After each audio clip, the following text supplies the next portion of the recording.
Vous êtes à Tuscany, la robe pour ma maman. Le patron vient de Tendance Couture. Faut probablement que je vous montre les images là, mais bon, en plus.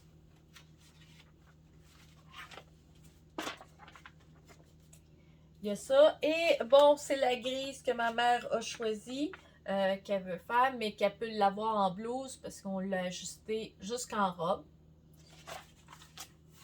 Elle l'aime beaucoup. La seule chose, petit problème que j'ai eu au début que je ne m'attendais pas, c'est que bon, la majorité des revues, les coutures ne sont pas incluses.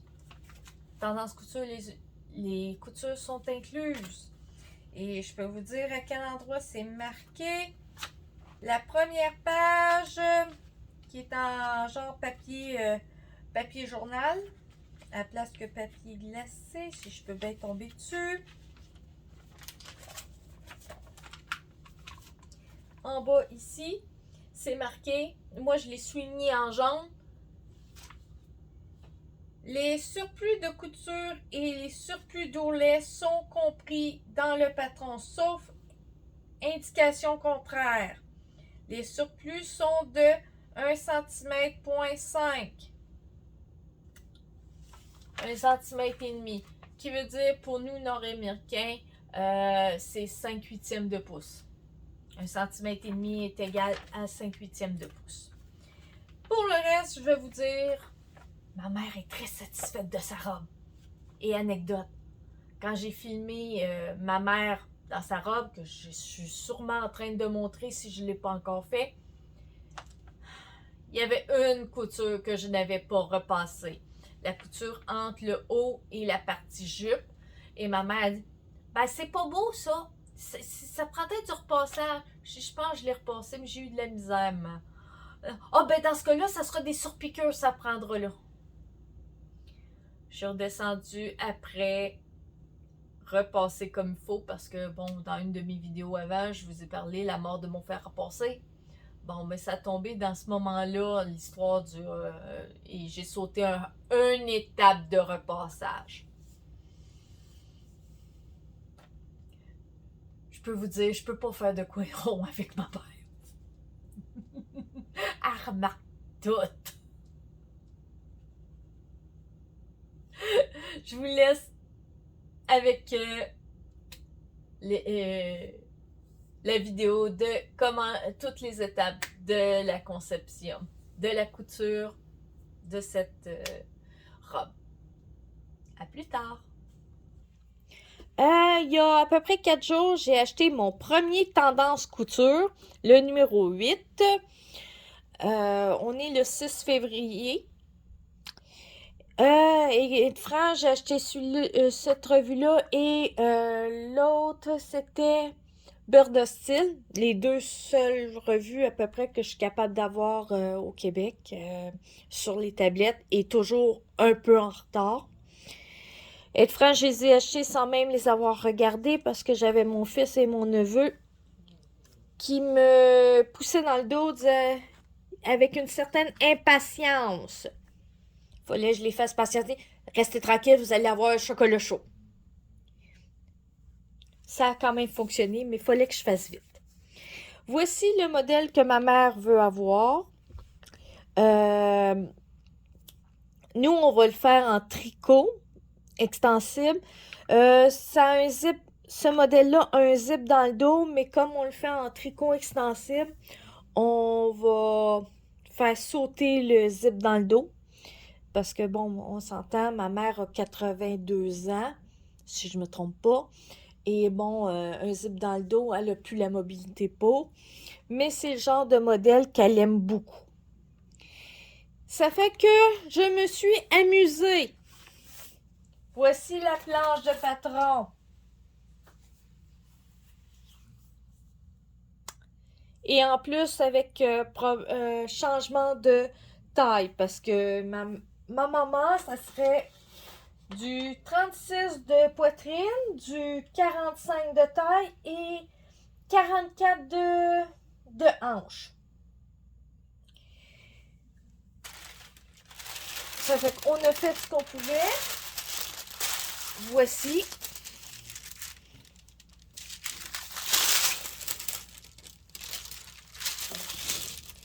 En réalité, il n'y avait que le 38-40 et comme le modèle n'a que 38-40, 42-44, 46-48, on a mis au niveau de la poitrine le 38-40 et 42-40 pour les hanches. Comme vous voyez, j'ai dans le bas, jusque au niveau de l'épaule, j'ai marqué les 2 lignes.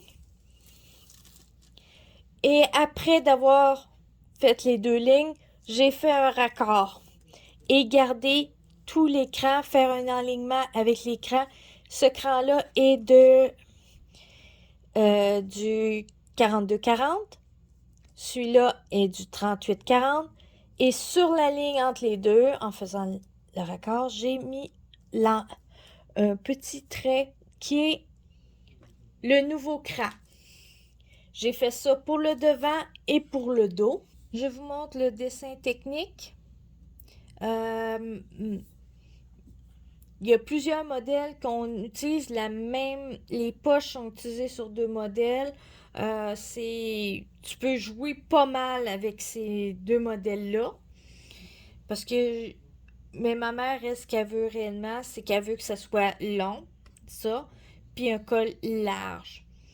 Parce que ma mère, pour que ça soit facile à enfiler et surtout qu'on enlève le zip parce qu'on met ça en tricot. Ça va être ce modèle-là ici. On a fait le premier essayage sur ma mère. Là, je l'ai mis sur le double maman en duct tape.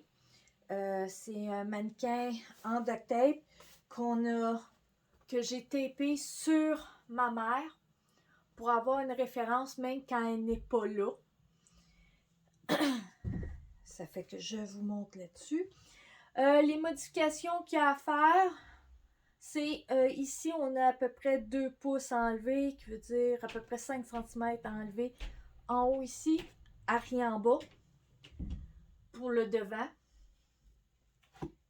Pour le dos, c'est à peu près 5 cm en haut. Et en bas, je vous dirais, c'est quasiment le double. Ce qui veut dire 10 cm, 4 pouces enlevés en bas à peu près. Ça fait qu'on va aller modifier ça sur le patron. Et on va retailler.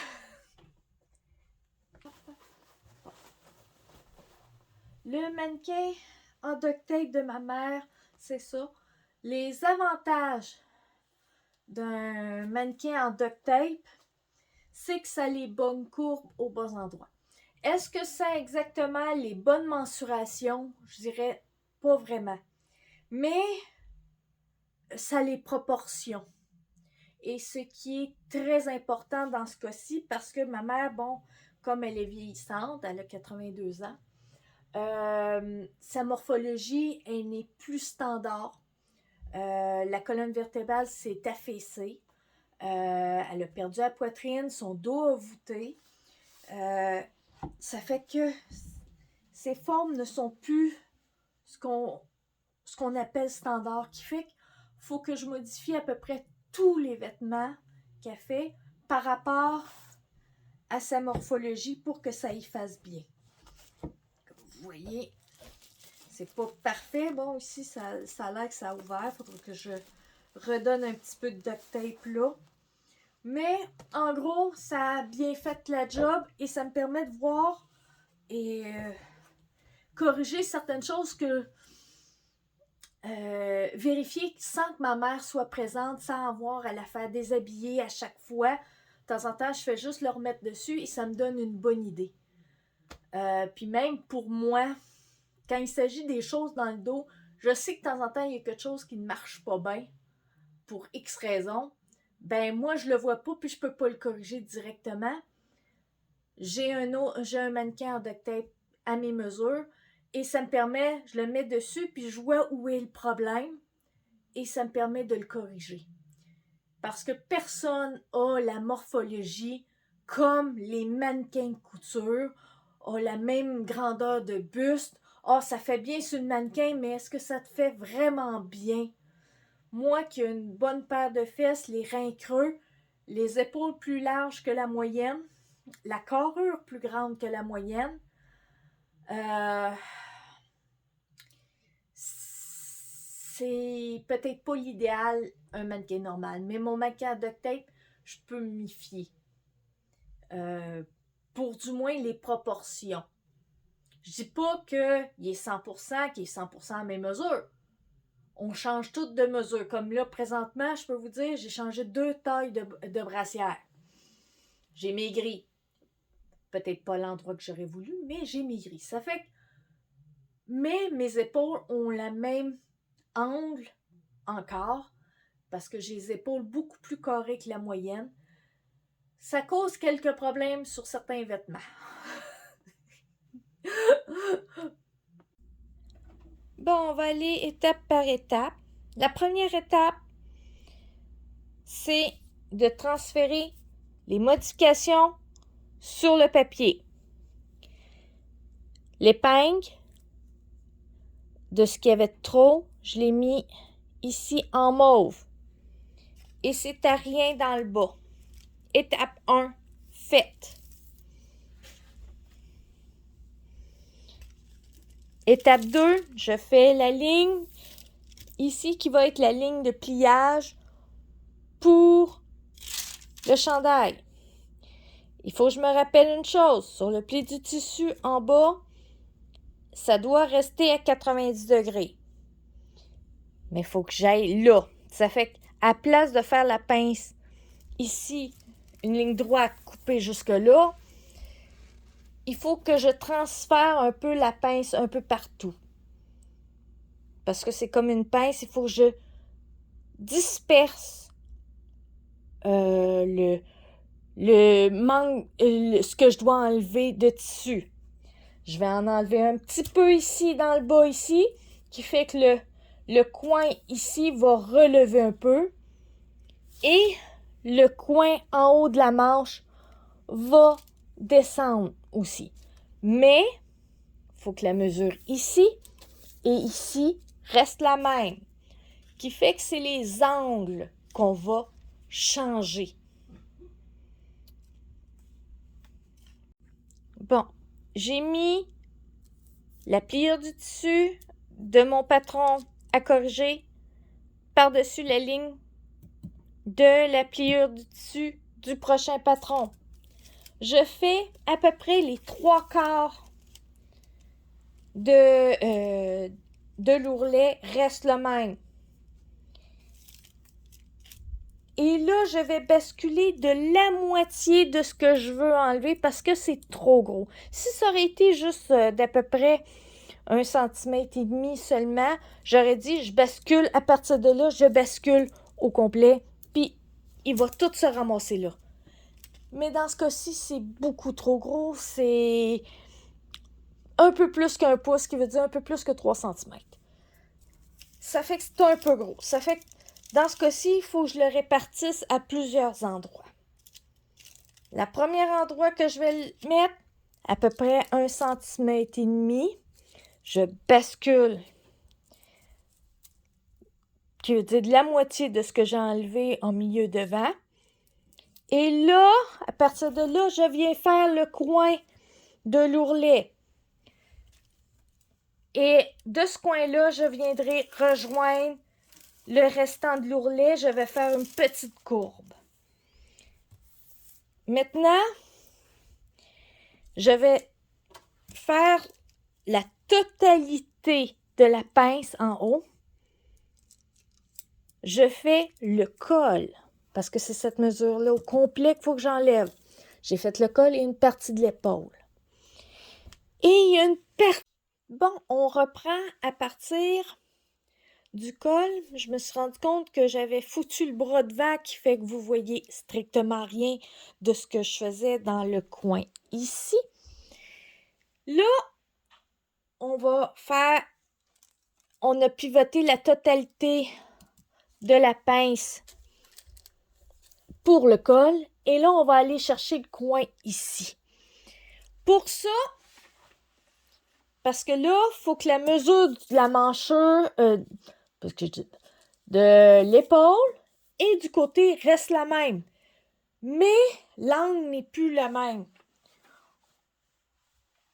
Là,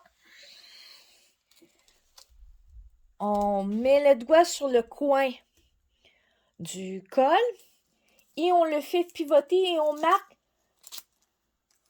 à où pourrait aller le col. Là, là, là. La courbe qu'elle fait. Et à partir de là, on remet le coin en bas. Le coin en bas ici. Et là, on vient placer pour que le coin de l'épaule de la blouse soit à sa place. Et là, on refait les lignes. On retrace la ligne. On fait le coin et là, on retrace la ligne du côté ici. C'est refait. Et là, on vient basculer par rapport à l'épaule. L'épaule et colle. Et on refait la ligne. L'angle est rendu plus grand. Ici, il y a je ne sais pas combien de degrés, mettons 90 degrés ici. Mais rendu ici, il est peut-être rendu à 95 degrés. Et voilà, le devant, les modifications sont faites. On remet l'écran où ils doivent être. Et voici le nouveau devant, tout réidentifié. Le numéro de patron, qu'est-ce que c'est? Et dire que c'est modifié pour quelle personne. Et à quel âge, dépendant aussi. Quand c'est un enfant de 7 ans, dire c'était à l'âge de 7 ans, à 9 ans, tu ne reprends pas nécessairement le même patron. Parce que ça se peut qu'il soit rendu un petit peu trop petit. Bon, pour le dos, c'est pas tout à fait la même chose. Il y a une partie que je coupe au complet. Et oui, j'ai une pivotation, mais toute petite cette fois-ci. Ça fait qu'on va... Première chose, j'ai mis le haut et le bas. J'ai mis où on pliait. Sur la ligne, j'ai fait le... Au niveau du col, j'ai mis ma ligne. J'ai mis la ligne dans le bas. J'ai tracé le bas jusqu'aux 3/4. À peu près. Et j'ai descendu parce que ma première ligne, il fallait que j'en ai enlevé beaucoup. Ma première ligne, voilà. Non, ça c'est la deuxième, ça c'est la première. À ma première ligne. Et j'ai fait le restant de l'ourlet et jusqu'à la taille. Parce que ma mère, jusqu'à la taille, c'est correct comme ça. Le haut, c'est un peu différent. Là, par rapport à cette ligne-là, il faut y en donner. Ça fait que là, j'ai mis le doigt sur la taille et j'ai basculé. J'ai fait une ligne en courbe que où pouvait être le coin de l'épaule.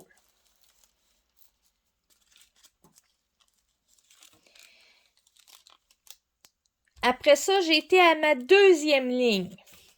Oh, excusez, j'ai touché. Et là, à la deuxième ligne, j'ai fait le col et le début de l'épaule. Et j'ai basculé jusqu'à temps que le coin atteigne la ligne qui est légèrement courbe. Et j'ai fait finir la ligne de l'épaule. Qui est tracée ici. Puis on voit la ligne de la possibilité du coin où pouvait être le coin de l'épaule ici. Comme ça, mes lignes sont, encore une fois, la même longueur, mais l'angle a un petit peu changé. En réalité, Là, celui-là, l'angle est devenu plus aigu. Si ça, c'était 90 degrés, l'autre est peut-être rendu 85 degrés. C'est une estimation, c'est juste pour vous imaginer, c'est pas un angle tel quel, mais c'est pour vous donner une idée. Étape suivante, je retaille dans mon tissu pour finir le haut. Et là, ça devrait être beau. On s'en va pour la couture finale. On a fait le deuxième essayage du haut. Bon, tout ce qui a été enlevé, c'était parfait. L'aplomb est correct, à part une chose, le col. OK, je l'ai calculé rapidement. Il faut enlever une main en avant et en mettre une main à l'arrière. Parce que ma mère est envoûtée, ben c'est décalé. Ça fait qu'on... J'ai remis un bout de papier et j'ai rajouté pas tout à fait une main, mais c'était presque le maximum que je pouvais laisser à cause du coin de l'encolure. J'ai fait un mini courbe de 5 mm vers le bas, puis fait une ligne droite. C'était le maximum que je pouvais remonter le haut par rapport aux coutures d'épaule pour le dos. Pour le devant, j'ai enlevé une main. J'ai fait un trait à 90 degrés à partir d'ici. Et j'ai fait une courbe le plus harmonieuse possible. Ça fait que pour cette pièce-là, c'est réglé. Mais comme il y a une autre histoire, comme on en a enlevé en plein centre pour le dos, puis en avant, on a joué aussi un peu sur la longueur de la couture d'en bas. La pièce qui vient se rejoindre, qui est la basque, à l'origine, il y avait une basque qu'on coupait 2 fois parce que le dos et le devant étaient identiques. Là, ce n'est plus le cas. Il a fallu que je modifie autant le devant que j'ai... ça, c'est la base dos. Excusez-moi. La base devant. Il a fallu que je la modifie. Finalement, elle est un petit peu plus grande qu'elle l'était à l'origine. Pour quelle raison, je ne le sais pas, mais bon. Il a fallu que j'agrandisse. Attends, je vais vérifier. On va vérifier où je me suis trompée, là. Je suis sceptique. Couture contre couture. Comme je fais tout en petits bouts. Non, c'est correct. Oui, la base devant, il a fallu que je l'agrandisse d'à peu près 5 mm, un peu moins qu'un quart de pouce. Et faire la base dos. Elle, c'est certain, était rapetissée puisque je pense qu'on avait enlevé 2 pouces. Un total de 4 pouces dans le dos. Ça fait que c'est certain qu'elle est pas mal plus petite si on compare à l'autre. Tenez. La base dos, elle a 1 pouce de moins finalement. Qui veut dire 2 pouces de moins. Regardez, être franche, je fais ça sur tellement de petits bouts parce que je fais tout en bout de 5-10 minutes. Je viens que j'en perds des petits bouts. Ça fait que vaut mieux vérifier 2 fois. Qui fait, il ne me reste que pour celle-là, pour l'échantillon qui est ici, l'échantillon que j'ai ici, même si le dos est trop découvert pour le goût de ma mère, il est portable quand même. On va le finir, on va dégager le devant. Ah, il y avait une chose que le patron ne montrait pas, ne disait pas à quel endroit, c'est où on arrêtait la couture latérale pour laisser le trou de la manche. Il n'y avait aucune indication. Là, j'ai mis une pince pour voir si ma mère était apte à cet endroit-là. Ça fait que je vais mettre l'identification. On va le faire tout de suite. On va commencer par celui qui a des marques de couture. Parce que, voilà. On va faire le dos. Parce que lui, les marges de couture, je les vois un petit peu. Bon, c'est pas grave. Non, je les vois pas plus. C'est pas grave. Je sais à peu près c'est quoi les marges de couture. C'est à peu près là, ici. Et à partir de là, on arrête de coudre les deux côtés ensemble et on laisse l'ouverture ici pour la manche que j'ai déjà mis l'overlock. OK, il y a la couture 5 fils, il faut que je l'enlève, mais c'est moins compliqué de l'enlever ici que de l'enlever temporairement à la machine à coudre. Ça fait que je prendrai un 5-10 minutes comme c'est une couture de chaînette. Dès que je tombe ces bons fils, ça va tout se défaire facilement. Bon, qu'est-ce qu'il y a d'autre à vous dire pour l'instant? Bon, ben là, je suis rendue à tailler tout le reste des morceaux pour la petite robe blouse de ma maman. Je vous reviens avec ça un peu plus tard. Là, j'ai placé mon devant, les coutures sur couture. J'ai bien placé le tissu bien comme il faut. Je viens mettre le patron par-dessus et je corrige l'encolure devant qui est trop petite. Ça fait que j'enlève ça. Je le trace. Comme c'est une couleur foncée, habituellement, j'utilise du savon. Une vieille galette de savon qu'on ne veut pas utiliser habituellement parce qu'il est rendu trop mince puis que ça vient tout mou. Puis ça fait juste du dégât. Ça fait que je l'utilise comme craie. Ce que j'ai fait, il me reste juste à tailler. Et cette partie-là. Et on repart sur la machine à coudre pour tout assembler. Là, on est rendu au deuxième essayage. Bon, on a fait le deuxième essayage, mais j'ai commencé, les modifications ont été faites. Bon, le col allait directement ici. Comme vous voyez, il y a une ligne noire ici. Ça, c'est où commence le cou de ma mère et elle trouvait ça beaucoup trop serré. Elle m'a demandé de descendre ça d'une main. Et elle m'a demandé pour que le dos, elle trouvait trop en arrière. Elle aurait voulu une main de plus. Bon, comme vous voyez ici, pour le dos, son cou commence ici. Bon, elle a le dos un peu voûté. Et pour camoufler ça, de rajouter une main sur le patron qui est fait, mais pour celui-là, on peut difficilement rajouter du matériel à moins de scraper le morceau, mais disons qu'il est encore, il est portable même si c'est plus dégagé. Ma mère va me porter simplement un chandail en dessous, comme d'habitude. J'ai ici, c'est où on arrête de coudre les latérales et que la manche va être retournée ici.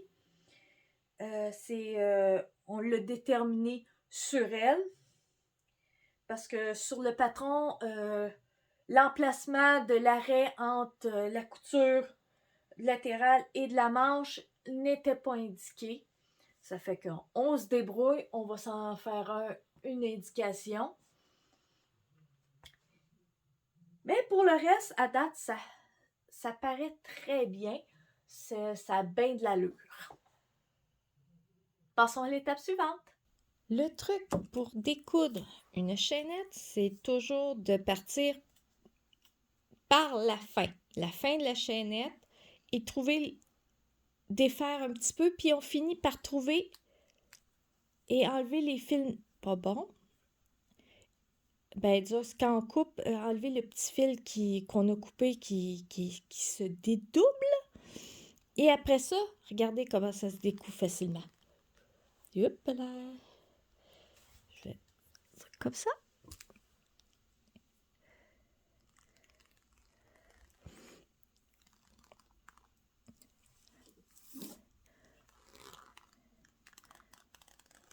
Et c'est pas plus compliqué que ça.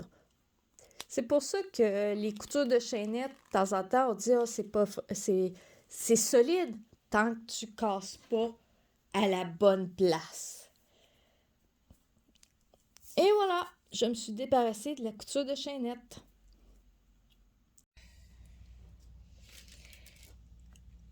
Au niveau des poches, quand j'ai commencé, j'ai tracé les patrons, je n'ai pas remarqué, c'était pas très clair. Je pensais que c'était en premier rectangle, et je me suis rendu compte qu'il y avait une pente d'un côté, qui veut dire qu'il y a un côté droit et un côté gauche. Et il n'y avait aucune indication en tant que telle où était le zip et comment on les assemblait un par rapport à l'autre. Ça fait que quand à tel point que si vous regardez, j'ai tout marqué mes identifications complètement à l'envers. Normalement, on met dans le sens que tout soit vers le haut. Mais bon, j'ai pas remarqué. Et là, j'ai mis à l'endroit où était pour être marqué, où était pour être l'emplacement du zip entre les deux pièces de la poche. J'ai marqué zip pour avoir une identification. L'angle est sur l'extérieur parce que c'est l'endroit du vêtement qui est un peu plus en ligne A. Et on passe à autre chose. Ça fait que je les ai tout de suite placés sur ma table dans la bonne position. Parce que, on s'entend, faut pas que je me trompe non plus d'un zip, que j'en mette un comme ça, puis l'autre comme ça. Faut que je fasse attention. Ça fait que je place sur ma table tout de suite les choses comme il faut. Ah, une autre affaire. J'ai mis de l'entoilage au niveau du zip. C'est un entoilage extrêmement mince. C'est un entoilage tricot que j'ai mis, mais je l'ai mis du côté qui était le moins extensible pour limiter que ça bouge pas. Parce que d'une manière ou d'une autre, le zip n'est pas extensible. Ça fait que ce côté-là, il faut plus le bloquer. Et j'en ai mis, bon, comme mes marges de couture sont de 1,5 cm, j'en ai mis pour 2,5 cm de marge de couture. Ça va être parfait comme ça. Comme ça, une fois plié ma marge de couture, puis repiqué, l'entoilage ne dépassera pas. On ne le verra pas quand on ouvre la poche. On ne la verra pas du tout. Ça fait que on devrait commencer la poche dans pas grand temps. Moi, je vais le piquer en 2 étapes, mes zips, pour m'assurer que ça aille bien. Je commence par le piquer sur le bord ici et après, je vais le replier comme ça et faire la surpiqûre par-dessus. Et on verra si je décide de faire de la fantaisie. Ce qui m'arrive souvent de ce temps-ci. J'ai besoin de fantaisie. OK. Bon, ben, je vous laisse et je vous reviens avec ça un peu plus tard. Pour les poches, cette partie-là, c'est la partie centrale qui est à 90 degrés. Ici, est en angle. Bon, et je mets toutes mes poches toujours côte à côte pour ne jamais me tromper parce que l'angle n'est pas si évident que ça. Les 2 pièces, j'ai posé mon entoilage. Comme mes marges de couture, j'ai calculé 1,5 cm, mais ça a l'air que pour les zips, ça a été 1 cm. La poche sera juste un peu plus profonde. C'est tout, un peu plus grande. Ma mère va être juste contente. Bon, j'ai posé mon entoilage. C'est mon entoilage que je parle tout le temps, qui est en tricot extra fluide, là. Et je peux vous dire, il est génial. il y a un côté qui est plus extensible de l'autre. Je me suis organisée de mettre le moins extensible dans le sens de la largeur de la poche, parce que d'une manière ou d'une autre, le zip est pas extensible. Ça fait qu'il faut couper l'extensibilité le plus possible. J'ai fait ma première couture sur le bord. Ici, là, je l'ai faite vraiment assez loin. Là, on voit que je suis à peu près à 2 à 3 mm du bord du zip.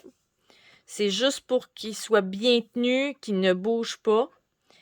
Après ça, j'ai été pressée pour qu'il soit à l'endroit où je veux qu'il soit plié. Je veux que le zip paraisse bien, que ça soit à peu près correct. Bon, ça a l'air celui-là. J'aime pas mon pliage ici, il faudra que je le refasse. Je referai mon pliage ici, il est un peu trop large ici, à mon goût. Une fois ça fait, je viens faire la surpiqûre. Si vous voyez un petit peu, là, je l'ai agrandi. On voit la surpiqûre. Pour la première couture qui est en dessous, je me suis organisée, c'était du bon fil des deux côtés. Mais pour la surpiqûre, je voulais pas qu'elle soit dans mon fil que j'utilise toujours. Je voulais que ça soit un fil qui fit avec le tissu qu'on voit quasiment pas. Comme vous voyez, il est vraiment de la bonne couleur. Mais je sais que le fil n'est pas de bonne qualité, du moins d'un côté. Je l'ai juste mis sur le dessus. Mais je sais qu'il y a déjà une autre piqûre, une autre couture derrière qui soutient. Ça fait que ça, c'est la piqûre d'apparence et de... C'est juste une piqûre qui est là pour l'apparence, pour pas que ça bouge. Ça fait qu'elle ne force pas. Ça fait qu'il n'y aura pas de problème. Elle devrait pas avoir de problème, cette couture-là, même si le fil de dessus n'est pas de bonne qualité. Normalement, ce fil-là, je l'utilise que sur l'overlock, puis pas aux aiguilles. Je l'utilise pour les coutures de côté. Ça n'a pas besoin d'autant de qualité, de solidité dans ce temps-là. Et je passe mes vieux fils de cette manière-là. Bon, comme vous voyez, un beau petit zip. Et ça fait 2 zips de moins dans mon storage. Merci beaucoup! On passe à l'étape suivante. Pour la pose des poches, ça s'est bien fait. Malheureusement, j'ai oublié de filmer cette partie-là, ou si je l'ai filmée, j'ai perdu la vidéo, je ne sais pas qu'est-ce que j'ai fait avec. Bon, il y a eu un petit problème technique. Quand j'ai fait l'étape de gradation entre le haut et le bas, le changement de grandeur se faisait au niveau de la taille et un peu de la taille et des hanches. Et la poche vient se fixer à cette couture-là, qui fait que j'avais oublié de retailler ce morceau-là dans la bonne courbe, qui était la nouvelle courbe. Ça fait qu'il a fallu que je le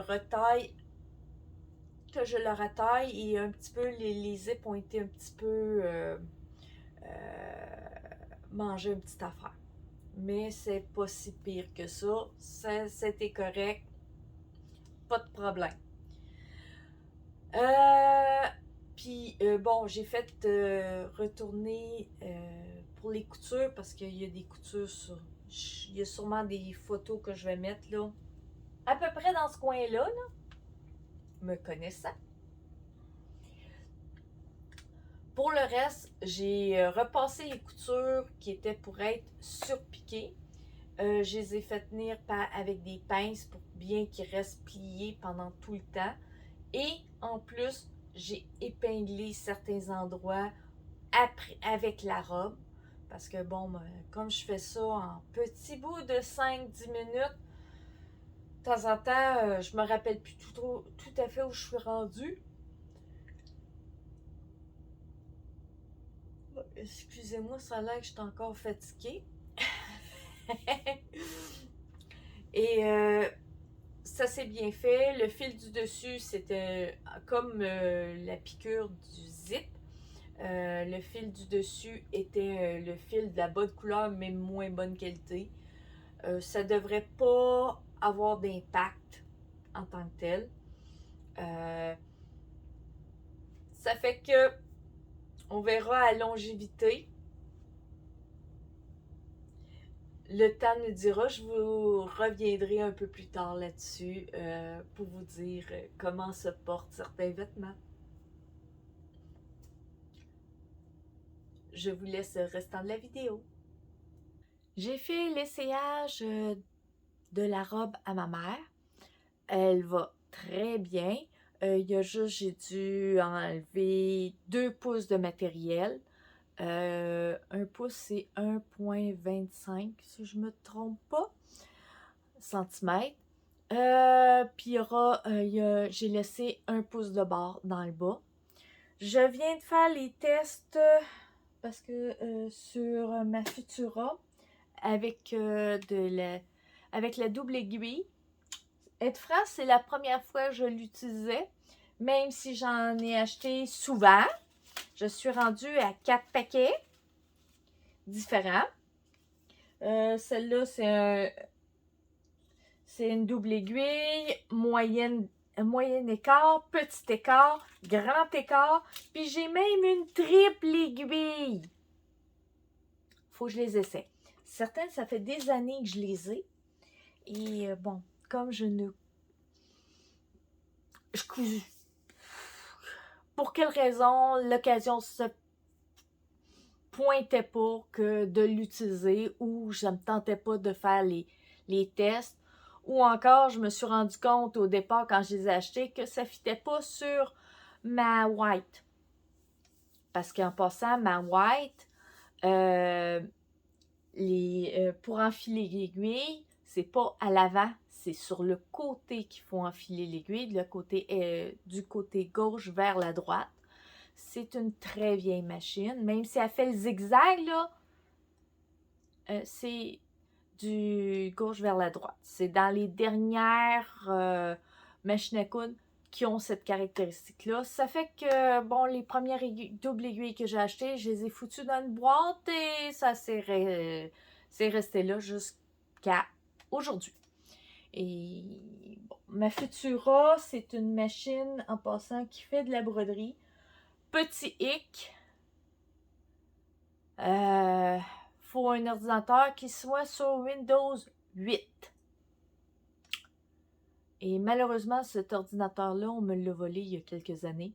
Et on a mis ça en stand-by parce que j'avais vraiment pas le temps. J'avais presque arrêté la couture. Puis ça a stoppé complètement ma couture. Mon désir de couture.